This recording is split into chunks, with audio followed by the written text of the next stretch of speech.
பண்ண, நான் தப்பே பண்ணலைன்னு சொல்கிறேன். ஆனால் அவர் சொல்கிறாரு ஏற்றுக்கொண்டார். எல்லாம் சொல்லுங்கள் அந்த வசனத்தை. அவர் மேல் விழப்பண்ணினார். தேங்க்யூ. அவர் மேல், புரியுது உங்களுக்கு?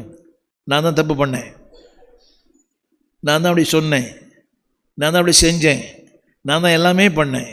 எத்தனை பேருக்கு அந்த துணி வரும்? அவர் மேல். ரெண்டு வீட்டில் இருக்கிற அக்கா தங்கச்சி ஒத்துக்கிறது இல்லை. நான் எங்கடி ஊற்றுறேன், நீ தாண்டி ஊற்றுனேன். புரியுதா உங்களுக்கு?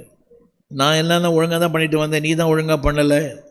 ஆனால் எல்லாம் சொல்லுங்கள் எல்லாருடைய அக்கிரமம் சொல்லும்போது நம்முடைய கீழ்ப்படியாமை அவர் ஏற்றுக்கொண்டார். நம்முடைய எல்லா தவறுகளையும். இதுதான் சிலுவையின் ஆண்டவருடைய சில நிமிடங்கள். யோசித்து பார்க்குறீங்களா? இன்றைக்கி நம்ம என்ன பண்ணுறோம் தெரியுமா? நம்ம என்ன நினைக்கிறோம்? என்னுடைய பெருமை போயிடும், இமேஜ் போயிடும், என் பேர் ரிப்பேர் ஆகிடும். ஹலோ கவனிங்க, ரிப்பேர் ஆன பேரை ரிப்பேர் பண்ணவர் அவர் தான். புரிந்தார் ஆமீன்னு சொல்லணும். இந்த பேர் தான் ரிப்பேர் ஆன பேர் தான். எப்படி உங்கள் பேர் நல்ல பேரா? உங்கள் தெருவில் கேட்டால் சொல்லுவாங்க, அந்த அம்மாவா, அந்த அம்மாவா, அந்த ஆளா, ஐயோ மோசமானவன். சொல்லுங்கள், ரிப்பேர் ஆன பேரையே ரிப்பேர் பண்ணது கிறிஸ்துவின் சிலுவை.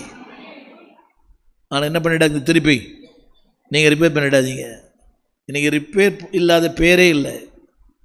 பாருங்க, என்னை புகழ்களும் இருக்கிறார்கள், என்னை பாராட்டுகிற மக்களும் இருக்கிறார்கள், என்னை நிகழ்ச்சியாக பேசுகிற மக்களும் இருக்கிறார்கள். கண்ணெதிரையும் பேசுகிறாங்க, பின்னாலையும் பேசுகிறாங்க. ஆனால் ஒன்று தெரியும், எல்லாவற்றையும் அவர் தன்மேல், எல்லா தன்மேல். ஒத்துப்பீங்களா? நீங்கள் தப்பு பண்ணீங்கன்னு சொல்கிறேன், நான் பண்ணனா? நீங்கள் பார்த்தீங்களா? அதுக்கு ஆதாரம் எங்கே? இதுக்கெல்லாம் ஆதாரம் கொடுக்க முடியும்?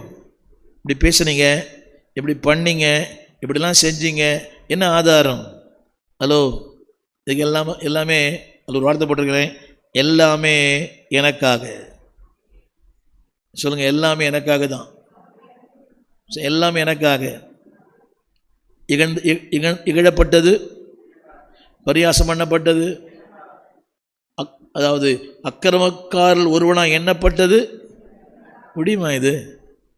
நம்மளை பற்றி சொல்லிட்டா இன்னும் கோபம் வருது தெரியுமா? இன்னும் யாரு என்ன நினச்சிட்டு இருக்கிற? இரு, நான் யாரை கூட்டின்னு வரேன் பாரு. உடனே அவனுக்கு ஃபோன் பண்ணி, இவனுக்கு ஃபோன் பண்ணி, இவனுக்கு ஃபோன் பண்ணி, ஊருக்கெல்லாம் ஃபோன் பண்ணி.